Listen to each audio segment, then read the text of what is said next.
There you go. Thank you, Mama.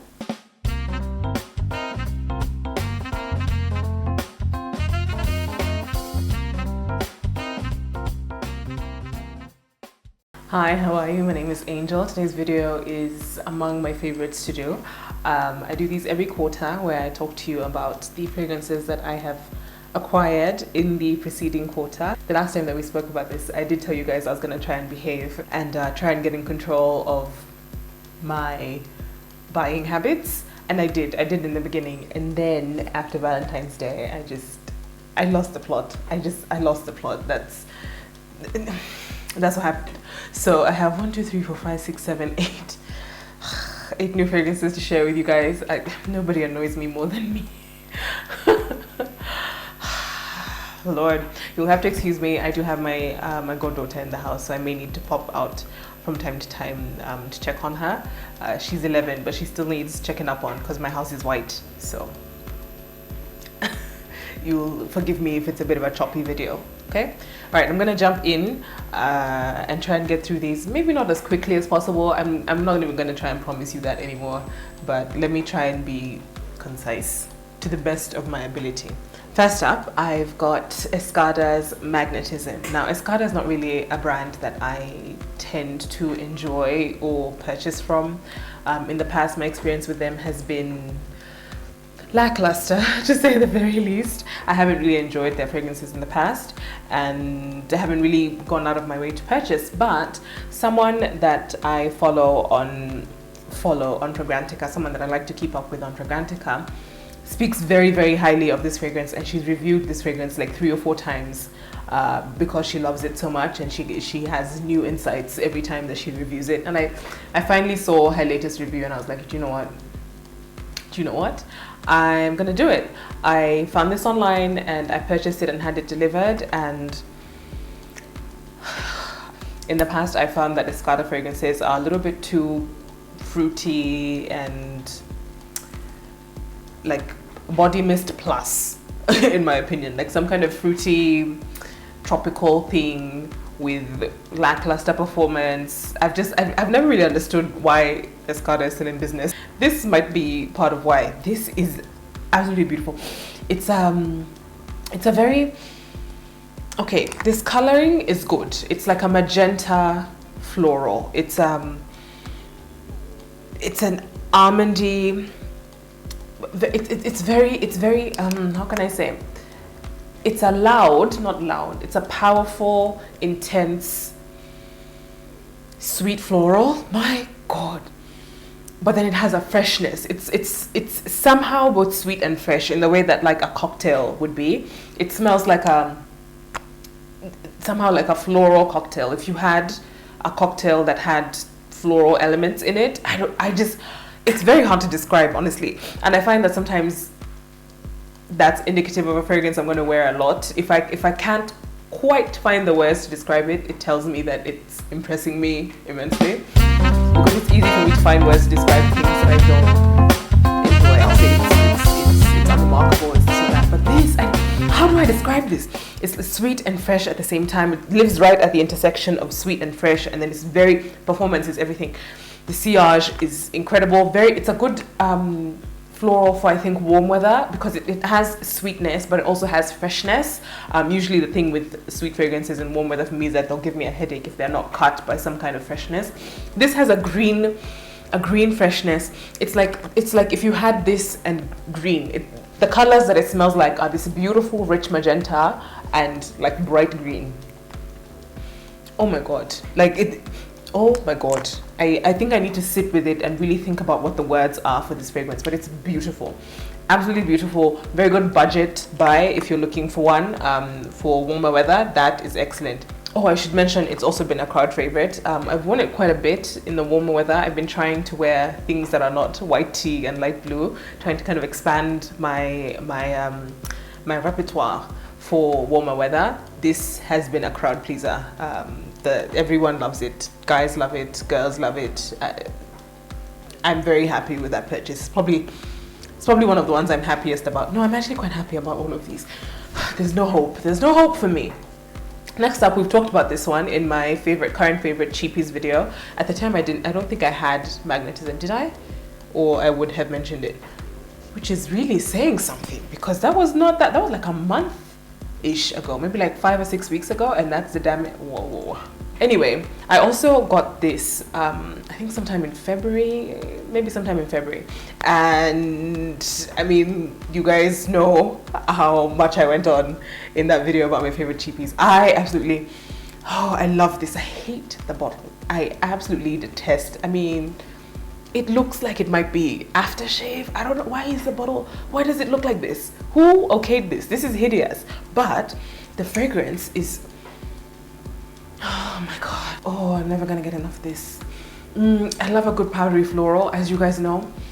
Oh my god, it hits all the right spots. It's a very elegantly done powdery violet iris, like powdery in a purple way, like a lavenderish, lilac-ish way. Gosh, it's so beautiful. It's very reminiscent of Narciso Rodriguez. It has kind of the powdery musk that is reminiscent of Narciso Rodriguez, and I'm just gonna spray it in the air.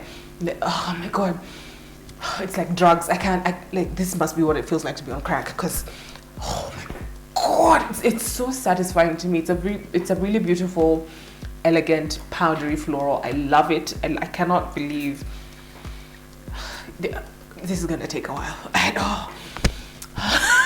I'm huffing this like oh, it's really good. I really love this fragrance. I really went on about it in that video, so I'm just gonna direct you to that one. I was much more sensible and articulate in that one, so maybe it's a better idea that you go over there and see what I was saying in that one. Another floral. Florals for spring, groundbreaking. This is Modern Muse by Estee Lauder. This I actually got a little bit earlier than this quarter, but I forgot to mention it in the last video because it was in a purse, it was in a handbag, and I forgot to pull it out. So I'm pulling it out now. Wow, I'm really blowing through perfume, aren't I? Like, these are all recent purchases, and I'm still wearing a lot of Coco Mademoiselle, a lot of Tom Ford. Like, how am I? My god. Okay. Modern Muse by Estee Lauder.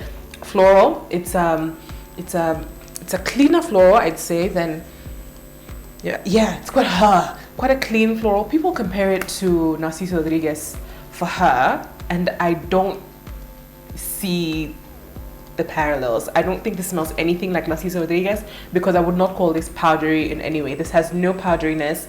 It's a very true to life floral. It smells like actual flowers. Oh no, I have some of that Eternity Intense on here, and I feel like it's coloring my let me put some on my crook of my elbow.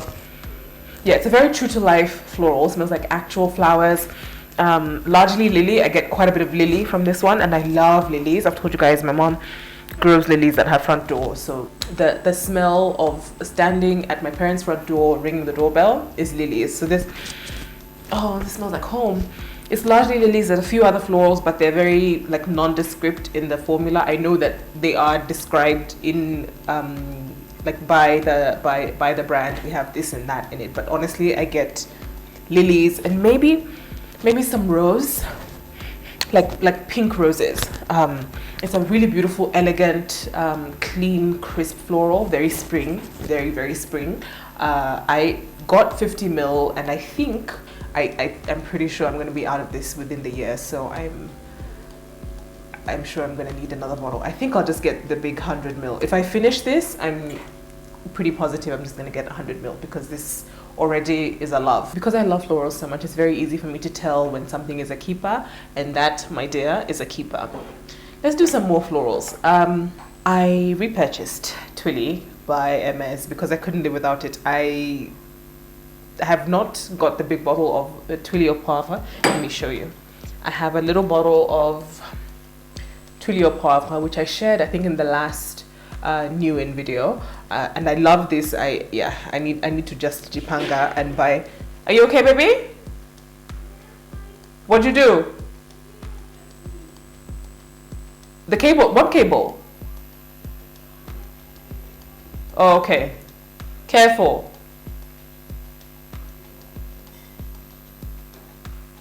That's why children are always trying to kill themselves. Anyway, so I repurchased Twilley. Honestly, I was trying to kid myself that I was just gonna survive on the Eau Poivre, but I can't. I need both of them in my life. So I got the big bottle of Twilley, which, oh my god, it's. I feel like I'm never gonna be able to smell Twilley and not be taken aback by how incredible this fragrance.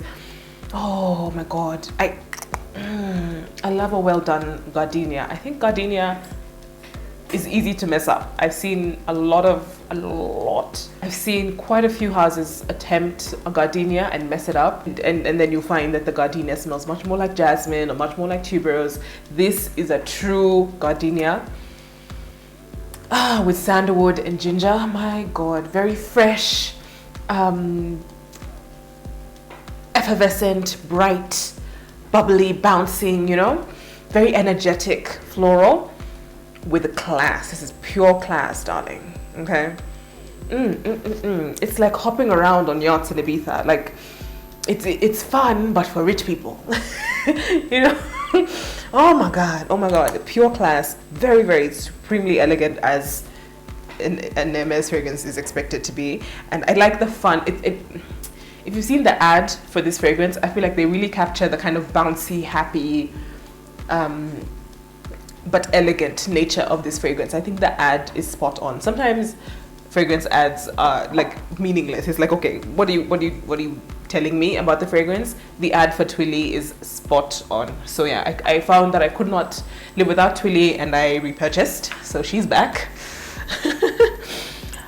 This one I'm just besotted with. Look at that. That's a lot of damage for a March purchase. That is Rose Rouge by Van Cleef & Arpels. You know, guys, me and roses, it's incurable. How long? I mean, I think since I began my fragrance journey, I have not been able to get enough roses. Like, probably 25 to 30% of this collection is roses. Like, of my entire almost 100 bottle collection. By the way, we're almost at 100 bottles again. Like, I attempt restraint, but I think it just might not be my forte. How? Again. Me and roses. If ever a love story was told. Oh my god. So this is a very jammy rose. It's like roses and red roses, juicy, fat, plump red roses. And if you made jam out of roses and berries, what that would smell like. So if you had a lot of roses and then some kind of rose berry jam, that's what it smells like. It's kind of fruity, but not in a juvenile way at all. It's a very elegantly fruity fragrance. I think the note is raspberry, so it has like a tartness. There's a slight tartness that's reminiscent of there's this fragrance by Lush. I think it's called Rose Jam, actually. I think it's called Rose Jam by Lush that was discontinued. I heard rumors that it was coming back. I don't know if it's back yet, but I wore Rose Jam my first year in uni, my first spring in Vancouver, and this is very reminiscent. The berry note, the raspberry note, is very reminiscent of Rose Jam by, or not really the raspberry note, the rose plus the raspberry together smell like Rose Jam by Lush, which was a gorgeous, sweet, fruity. It's like a juicy rose. Oh my god. It's really, really beautiful. I think it's a good rose for beginners. If you're not a fan of a classic rose, if you find roses maybe a little bit old-fashioned, or you're a bit, you know, you maybe don't want to go as powdery or as soapy as roses can sometimes get, this is really good, especially if you're coming from sweeter fragrances. If you maybe are a fan of like Flower Bomb by Victor and Rolf, or La Vie est Belle. Actually, if you're a fan of La Vie est Belle, I can see how you would enjoy this, because the berry note in this would probably satisfy your craving for sweetness without necessarily bastardizing the rose. I love this. I mean, that's clear. Purchased in March. I mean, that's great. You need to slow down, girl. Another rose. My word. Is there hope for me? Probably not. Another rose. I'm just incurable. This is okay. This is I'm like having a seizure. Oh, this really hits the spot. This is L'Extase by Nina Ricci. Just okay. So this one, it's interesting. I did not pay attention when this first came out. I remember I tried it probably at Fragrance Lounge. I tried it, I felt like, okay, it's pretty good. But then I'm biased to roses. I think most roses are pretty good. So I didn't think it was good enough to buy. And I've sampled it many times and never felt like I need to buy this now. This was gifted to me and my word. The thing is, I would never have picked this out of a lineup. Like if you lined up some rose fragrances, I probably wouldn't have reached for it. But in wearing it, I find I really enjoy it. It's like it's a sexier rose, much more evening rose, I would say. The ad for this is kind of risque. It's actually très risque. Okay, it's quite scandalous. It consists of this woman entangled in sheets. And in some of the visuals, she's like grabbing a sheet in ecstasy, like it's supposed to be the peak of ecstasy kind of thing. I don't think it's that sexy, you know. I don't think it's that ooh la la, you know. It's certainly not. It doesn't smell like the throes of passion. Okay, that advertising I think is misleading, but I will say that it's quite a sexy evening rose. I think it's probably like the rose equivalent of Decadence or Good Girl by Carolina Herrera, in that it's a nice, I think it's a good going out rose fragrance, which I discovered I actually don't have a rose fragrance that I would select as a going out fragrance. So I'm very glad to have this. Not that there's anywhere to go because Colonna, but I think conceptually the concept is very similar to Decadence and Good Girl. It's a sexy dark rose fragrance, kind of juicy and sweet as well, but not overly. You know what? It is actually quite sexy, and not entirely as sexy as the advertising suggests, but wow. Oh, so I'm mixing a lot of, like, because I've been spraying all of this in the air, my arm smells like a French whore. Like it's a lot. It's a lot. Yeah, I do think. Yeah, I think. Hold on, let me try and get some bare skin and see how I feel when it's not playing with others. Yeah, I can see this like going out. Like I can see this skin-tight dress, showing leg, high heels, dancing. I think it's very good on warm skin. Very good, much better on warm skin than on cool skin. So again, very good for going out, dancing, you know, having a good time. I do think it stands out among other fragrances because I have a lot of fragrance on this arm and I'm mostly getting this one. And the magnetism, I think. It really stands out and plays well with others because I'm not finding it to really be fighting or clashing with anything else on my arm. It plays very well with others, which I'm really appreciating. Performance, I have found, is not impressive. For a fragrance as bodacious as it is, you would think that it would last a lot longer, but for some reason it just kind of falls off a cliff after like 4 or 5 hours for me. I don't know why that is.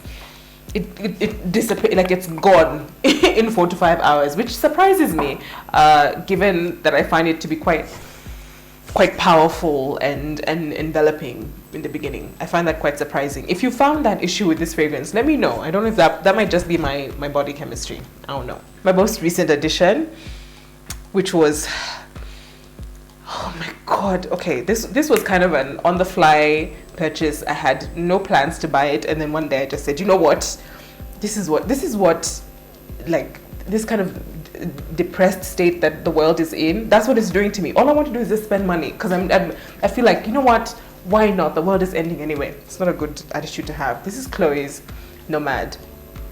It has been on my want list for the longest time, but it was not supposed to be up next. Normally I know like the 2 or 3 fragrances that I'm going to purchase next. This was not going to be up next, but I am so...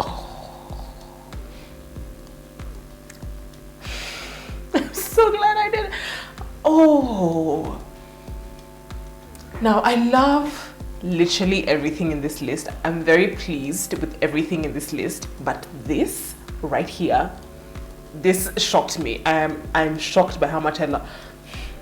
I need to calm down. Very, very unusual. It's an oak moss, so it's like a chypre. It's based on oak moss, which typically on me reads very elegant, polished, mature. But then the oak moss is contrasted by this berry note. Officially, it's supposed to be some kind of yellow plum that I've never smelled. It's called a Mirabelle. This plum called Mirabelle. I've never smelled or touched or tasted Mirabelle. What it smells like to me is like gooseberries. It smells like oak moss and gooseberries. And the gooseberry note is, you see now, I don't even have a spare spot of skin. What's going to happen? I'm going to spray it on my dera. That's what's going to happen.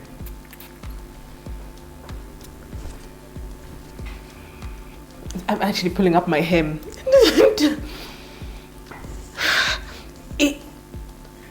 It's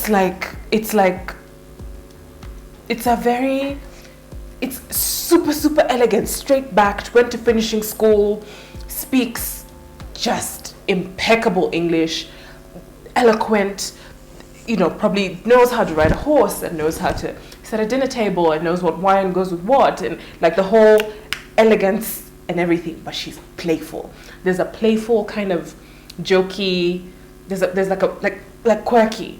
There's a quirky playfulness contrasted with that super elegant, like fine upbringing kind of scent in the back of it, like very posh, fine, like she comes from fine cloth kind of uprightness, and then she's quirky. Listen, oh my god, I don't know how, what? I don't have words. It's a really beautifully done contrast. I'm finding that I'm really enjoying contrast in fragrances lately. Like I want a fragrance to be X vibe and then have a little tinge of something. Like I don't want tunnel vision in a fragrance. I don't want it to be like a one-trick pony. I want a fragrance to have duality. I think I'm very dual in my nature. Like I'm very as a person, I have surprising facets about me. If you were to hear about one facet of me, you'd be surprised to hear about the next. And I'm really appreciating that quality in fragrances. And this right here, this is the epitome of that. It's supposed to, like the advertising, I think is very misleading. I thought it was going to be a lot more, I thought it was going to be drier. I thought it was going to be more hippie, like more like a hippie. It looks like it's like even with this little, even the packaging, like with this like leather tassel thing. I don't know. I expected something a lot different than what I got. What I got was a beautiful, very elegant oak moss. Hold on. Oak moss floral with that. The kick of that plum is very quirky. For me, I don't know what that plum is supposed to smell like. It just smells to me like gooseberries, and I love that. Gooseberries are. I don't think I've even eaten a gooseberry in adulthood. It's a very childhood thing to me. And this is definitely worth a try. If you're after a nice, elegant spring, summer fragrance, you have to try this if you haven't. Wow. This is Eclat d'Arpège by LANVIN. I'm keeping it in the packaging because I just adore it. It comes in this clear box and you slide it up, and then that's the bottle. I quite appreciate minimalist packaging in general, and that's what it looks like. It looks like it's going to be purple. All the notes indicate that it's going to be purple. This was a blind purchase. I didn't know what this was going to smell like. I had never tested it before. All the notes indicated that this was going to be like a purple, like similar to Love Chloe, like a purple powdery old-fashioned fragrance. This is basically light blue by Dolce & Gabbana with florals. It's a lemony fresh. Now where do I? Yeah, it's a lemony fresh, clean, super clean floral fragrance. It's like if I wanted to just add some flowers to like Blue by Dolce & Gabbana, that's exactly what I get. I mean, I did not know how much I needed that. I did not know how much I needed more flowers in Dolce & Gabbana Light Blue until I smelled this, and I'm like, oh my god, this is, oh my god, why did no one think of this sooner? Well, it is quite a classic. It's not a new fragrance, but certainly underrated. Nobody ever talks about this fragrance. I think I sat on the fence for a long time because I didn't have any indication from anyone. I don't really see anyone reviewing it. I don't see anyone raving. So I didn't have an indication from anyone about how it was going to behave. And I am very, very, very, very pleasantly surprised. This is probably the riskiest purchase of the bunch because I had no idea what to expect, and I am happy. I'm pretty goddamn happy. Very clean and fresh, and then has a nice kick of like maybe lilac, like light purple florals against a clean light blue base. Love it. Love that one. And that's it. That's all of the fragrances that I purchased in the past 3 months, well, with the exception of the one that I bought in late December, Modern Muse. Thank you for watching. If you have any of these, let me know your thoughts, especially on the performance of L'Extase by Nina Ricci. I don't really know what to make of the performance of that one. Love the scent, quite enjoying the scent. Surprisingly, I did not think that I would when I received it, but I'm quite enjoying the scent. I just am very confused by the performance. Like what's going on with that? Completely disappears after four hours. Don't know where it's going. Anyway, thank you for watching. Let me know what you think. I hope that you guys are staying safe and staying home and being responsible. God bless you. Love you, mean it. Bye.